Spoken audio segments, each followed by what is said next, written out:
श्री कृष्ण कहते हैं, मृत्यु के बाद मुंह में तुलसी पत्र क्यों रखते हैं। हिंदू धर्म व्यक्ति के पैदा होने से लेकर उसकी मृत्यु तक जीवन के हर मोड़ के लिए कोई न कोई संस्कार, प्रथा या कर्मकांड जरूर है। हजारों सालों से चली आ रही इन प्रथाओं और संस्कारों के अलग अलग कारण हैं। इसी प्रकार किसी व्यक्ति की मृत्यु होने के बाद एक संस्कार होता है जिसे अंतिम संस्कार कहते हैं। इसी संस्कार के अंतर्गत एक प्रथा है जिसके अनुसार मृत व्यक्ति के मुंह में तुलसी दल और गंगा जल डाला जाता है।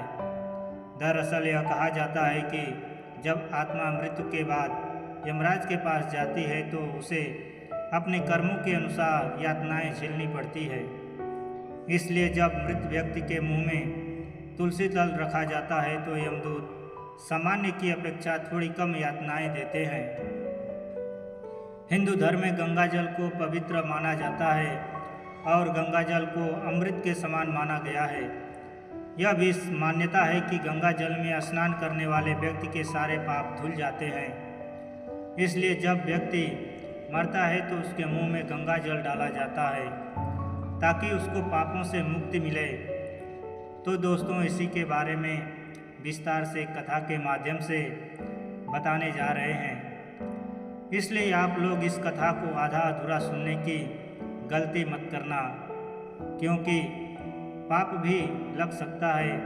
एक दिन नारद मुनि नारायण नारायण का जाप करते हुए वैकुंठ लोक में आते हैं। तब नारद मुनि को देखकर श्री हरि, विष्णु और माता लक्ष्मी मुस्कुराते हुए बोले, हे वत्स, आज किस प्रयोजन से वैकुंठ में आना हुआ। तब देवर्षि नारद श्री हरि और माता लक्ष्मी को प्रणाम करते हुए बोले, हे प्रभु, आज मेरे मन में एक प्रश्न सता रही है, कृपया मेरा मार्गदर्शन करें। तब श्री हरि मुस्कुराते हुए बोले, हे नारद, तुम्हारे मन में जो भी प्रश्न है निसंकोच होकर पूछो, क्योंकि मुझे प्रश्न का निवारण करके प्रसन्नता होगी। तब नारद मुनि कहते हैं, हे प्रभु, जब कोई मनुष्य मृत्यु के बाद तुलसी पत्र का जल अपने मुख में पाता है तथा रोज तुलसी में जल देने से क्या होता है, उस मनुष्य को कौन से फल की प्राप्ति होती है। तब श्री हरि कहते हैं, हे नारद, तुमने जो प्रश्न पूछा है वह समस्त मानव जाति के कल्याण हेतु अत्यंत उपयुक्त है। इसलिए मैं तुम्हें तुलसी पत्र के संबंधित एक विचित्र कथा सुनाता हूँ, आप इसे ध्यान से सुने। तब देवर्षि नारद कहते हैं, हे प्रभु, मैं इस कथा को पूरे ध्यान से सुनूंगा और लोक कल्याण हेतु इस कथा का प्रसार भी करूंगा। आप मुझे कथा यथाशीघ्र सुनाइए, मैं बहुत उत्सुक हूँ। तब कथा आरंभ करते हुए श्री हरि कहते हैं, हे नारद, गंगा तट के किनारे एक भील परिवार रहता था जिसमें 7 भाई अपनी बहन के साथ रहते थे। उनके माता पिता बहुत दिनों से किसी बीमारी से जूझ रहे थे जिससे वे हमेशा चिंतित रहते थे। उसके बाद कुछ समय बीतने के बाद उसके माता पिता गुजर गए। बहन सबसे छोटी थी और वह मेरी बहुत बड़ी भक्त थी। वह हर दिन सुबह तुलसी में जल चढ़ाती, नित्य रूप से पूजा पाठ करती थी। वे 7 भाई हर रोज जंगल में जाकर शिकार करते थे और जो भी मिले उसे घर लाकर पकाकर खाया करते थे।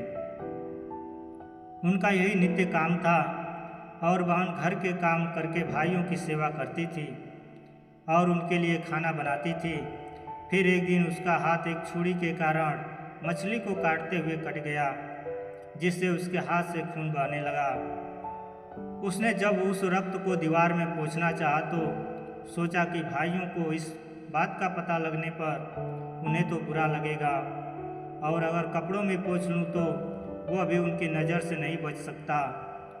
इसलिए उसने उस रक्त को मछली की सब्जी में ही मिला दिया और जब रात को भाइयों ने सब्जी को खा लिया तो उन्हें वह खाना बहुत पसंद आया। फिर सबसे बड़े भाई ने बहन से पूछा कि आज खाने में क्या मिलाया है जो इतना स्वादिष्ट बन गया है। तो उसने कुछ भी नहीं बताया, किंतु सारे भाइयों के बार बार आग्रह करने के बावजूद भी उसने उन्हें नहीं बताया। फिर अगले दिन भाइयों को खाने दिया तो स्वाद पुराने जैसा ही था। इसलिए बड़े भाई ने बहन को कसम दिलाई कि उसने खाने में क्या मिलाया था। तब बहन ने अपने हाथ के रक्त के बारे में उसे बता दिया।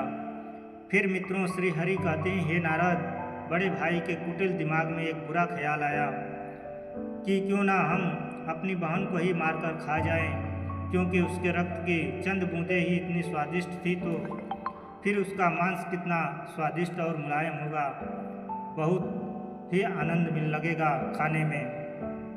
फिर अगले दिन बड़ा भाई अपनी कुटिल योजना सारे भाइयों को बताता है, परंतु सबसे छोटे भाई को छोड़ सारे भाई राजी हो जाते हैं। तब बड़ा भाई अपनी बहन की हत्या करने की साजिश बना लेता है। फिर वे सभी कुटिल योजना से बहन की शादी कराने हेतु उसे दूसरे गांव चलने के लिए मना लेते हैं।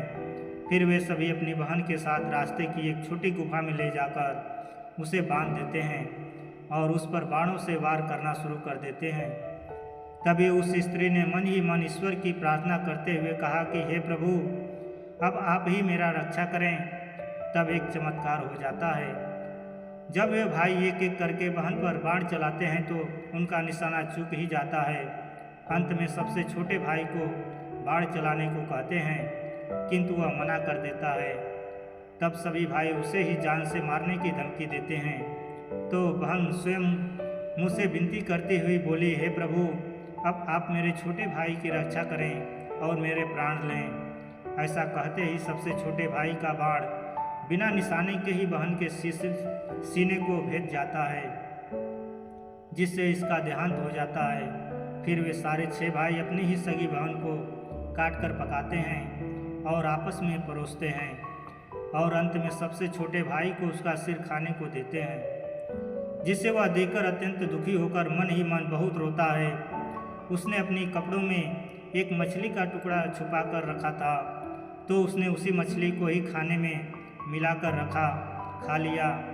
खाते समय उसने अपने पात्र के नीचे एक छोटा सा गड्ढा खोदकर उसमें अपनी बहन के सिर और हाथ पैर के टुकड़े डाल दिए। फिर वे सब वहाँ से चले जाते हैं। फिर मित्रों श्री हरि कहते हैं, हे नारद, दूसरे दिन छोटा भाई उसी जगह पर एक बांस का पेड़ अपनी बहन की याद में लगा देता है और उसे रोजाना पानी देता है। इसी तरह कुछ दिन बीत जाने के बाद एक साधु उस बांस के पास मल मूत्र त्यागने हेतु जाते हैं, तो वहाँ से आवाज़ आती है, हे साधु महाराज, आप इस जगह मल का त्याग न करें। तभी वह साधु आश्चर्य हो जाता है और एक बांस के टुकड़े को काटकर अपने साथ रखते हैं और उसकी एक बांसुरी बना लेते हैं। और जब भी वह बांसुरी बजाता है तो उसमें से एक स्त्री की सुंदर गाती हुई आवाज़ आती थी। वह तपस्वी उसी बांसुरी को बजाते हुए अपना जीवन यापन करने लगे। फिर कुछ समय बीतने के बाद वे साधु उसी दुष्ट बड़े भाई के घर गए, तो वह बांसुरी बजने के अलावा वह कहने लगी कि इसी दुष्ट ने मेरी हत्या की है। ऐसा सुनते ही घर से बड़ा भाई भागते हुए आया और उसने उस साधु को अपने द्वार से आगे भगाया। फिर श्री हरि कहते हैं, हे नारद, इसी तरह वह साधु उन 6 भाइयों के द्वार पर जाता है, किंतु वे सभी साधु को वहाँ से भगा देते हैं। तब साधु को कुछ हद तक यह बात समझ में आ जाती है कि जिस स्त्री की आत्मा इस बांसुरी में रहती है उसका इन लोगों के साथ जरूर कुछ नाता होगा।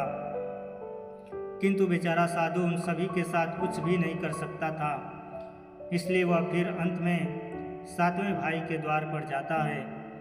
तभी वह बांसुरी कहती है, यही मेरे प्रिय भाई का घर है। मित्रों, जब घर में बैठे दुखी भाई को अपनी बहन की पुकार सुनाई दी तो वह भागते हुए घर से बाहर आता है, किंतु देखने पर वह देखता है कि एक साधु बांसुरी लेकर द्वार पर खड़ा है। तो साधु ने उस भाई को बताया कि वह आवाज़ इस बांसुरी से आई है। फिर वह भाई उस साधु से विनती करते हुए उनसे बांसुरी मांगता है। तब वह साधु उस बांसुरी को 7वें भाई को देता है और वह वहाँ से चला जाता है। फिर वह भाई भी अपनी बहन की आवाज़ वाली बांसुरी बजाता है, तो वह उसे कहती है, हे भाई, मुझे पता है कि तुम मुझसे बहुत प्रेम करते हो, किंतु मेरी मुक्ति के लिए तुम हर दिन घर की तुलसी में जल चढ़ाओ तथा भगवान श्री हरि की पूजा पाठ और नित्य सेवा करो। अपनी बहन की आत्मा की बातों को मानकर वह भाई नित्य रूप से तुलसी में जल देता और घर में पूजा पाठ करता था। फिर भगवान श्री हरि कहते हैं, एक दिन जब वह भाई तुलसी को जल देते हुए मन ही मन मेरा नाम का जप कर रहा था, तभी स्वयं मैं उसी तुलसी के पौधे से उस गरीब के घर में प्रकट हुआ। मेरे तुलसी के पौधे से प्रकट होने से वह भाई तुरंत मेरे शरण आया और सच्चे मन से मेरी स्तुति करने लगा। मित्रों, फिर श्री हरि कहते हैं, हे नारद, तब मैंने उस भाई को तुलसी पत्र का जल उस बांसुरी में डालने को कहा और उसने मेरे नाम लेते हुए उस बांसुरी में तुलसी पत्र से जल डाला, तो मेरे आशीर्वाद से उस स्त्री का पुनर्जन्म होकर वह स्वयं उस बांसुरी से बाहर आ गई। तब उन दोनों भाई बहन को मैंने तुलसी के संबंध में महत्वपूर्ण ज्ञान दिया था। वह ज्ञान अब आप भी ध्यान से सुने। तुलसी को मेरी पत्नी लक्ष्मी का ही रूप माना जाता है। तुलसी में हर रोज जल चढ़ाने से जीवन की परेशानियां दूर होती हैं और सुख शांति आती है और धन का लाभ होता है। तुलसी में जल चढ़ाते समय चंदन का तिलक लगाना शुभ माना जाता है। तुलसी में जल चढ़ाने का सही समय सूर्योदय से लेकर उसके 2 से 3 घंटे बाद तक का ही होता है। तुलसी में हमेशा संतुलित मात्रा में ही जल चढ़ाना चाहिए। तुलसी के पौधे में रविवार को जल नहीं चढ़ाना चाहिए। मंगलवार को तुलसी में जल देने से विष्णु जी और लक्ष्मी जी दोनों ही प्रसन्न होते हैं। तुलसी को अन्य वनस्पतियों में शुभ और मंगलकारी माना जाता है। शाम के समय यानी कि सूर्यास्त के बाद तुलसी के पौधे में दीपक नहीं जलाना चाहिए। रोज सुबह स्नान के बाद तुलसी में जल अर्पित करने से जीवन के दुर्भाग्य दूर होते हैं। मित्रों, फिर भगवान श्री हरि कहते हैं, मृत्यु ही जीवन का परम सत्य है। मृत्यु उपरांत व्यक्ति का विधिपूर्वक अंतिम संस्कार करने का विधान है, जिससे उसके शरीर को मुक्ति मिल सके और वह एक शरीर को त्याग कर दूसरा शरीर धारण कर सके। उसी प्रकार से जब व्यक्ति मोक्ष की प्राप्ति करता है तो उसे सभी पापों से मुक्ति मिलती है। मृत्यु के समय मुंह में गंगा जल डालना चाहिए, जिसका कारण है कुछ बूंदें ही मृत्यु उपरांत व्यक्ति के लिए मोक्ष के द्वार खोल देगी। मृत्यु के समय व्यक्ति के मुख में गंगा जल डालने से उसे कई शारीरिक कष्टों से मुक्ति मिल जाती है और आसान मृत्यु मिल जाती है। यदि मृत्यु के समय व्यक्ति के मुंह में तुलसी की पत्तियां रखी जाती तो मरने वाले की व्यक्ति की आत्मा को भगवान श्री विष्णु का आशीष प्राप्त होता है और संसार की मोह माया से मुक्ति मिलती है। एक और मान्यता के अनुसार मृत व्यक्ति के मुंह में तुलसी और गंगा जल इस कारण भी डाला जाता है क्योंकि जब व्यक्ति के शरीर से प्राण निकलते हैं तो उसे बहुत कष्ट सहने पड़ते हैं। इसलिए जब उसके मुंह में तुलसी और गंगा जल डाला जाता है तो उसके प्राण निकलने में ज़्यादा कष्ट नहीं होता है। तो मित्रों, मैं आशा करता हूँ कि यह कथा आपको पसंद आई होगी और यदि इस चैनल पर नए हैं तो चैनल को सब्सक्राइब कर वीडियो को लाइक एवं शेयर जरूर करें ताकि हर वीडियो आपको मिल सके। धन्यवाद। जय श्री कृष्ण।